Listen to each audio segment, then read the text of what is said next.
Car ప్రమాదం జరిగిన తర్వాత కాలు పోగొట్టుకుంటానేమోనని భయపడినట్లు స్టార్ బ్యాటర్ రిషబ్ పంత్ వెల్లడించాడు. కారు ప్రమాదానికి గురై ఆసుపత్రిలో చేరిన తర్వాత నరాలు దెబ్బతిన్నాయేమో అనుకున్నా.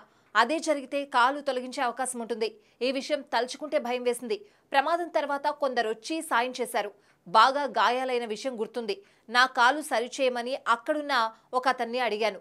నా ఎస్యూవీ నుంచి వేరే కారుకు మార్చినట్టు మాత్రమే జ్ఞాపకముంది అని పంత్ తెలిపాడు. అలాగే టీమిండియా దిగ్గజ ఆటగాడు ఎంఎస్ ధోనీతో తనను పోల్చడం నచ్చదని రిషబ్ పంత్ అన్నాడు.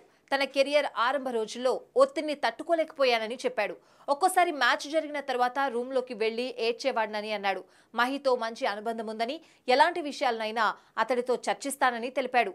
ఇదిలా ఉండగా పంత్ ప్రయాణిస్తున్న కారు ఘోర రోడ్డు ప్రమాదానికి గురైన తర్వాత సమీపంలో ఉన్న రజత్ కుమార్, నిషా కుమార్ అతన్ని ఎస్యూవీలోంచి బయటకు లాగారు. ఆ తర్వాత ఆ వాహనం మంటలకు ఆహుతైంది. కాగా రోడ్డు ప్రమాదంలో గాయపడిన రిషబ్ పంత్ కోలుకున్నాడు. ఇండియన్ ప్రీమియర్ లీగ్ IPL 2024 ద్వారా రీ ఎంట్రీ ఇచ్చేందుకు సిద్ధమవుతున్నాడు.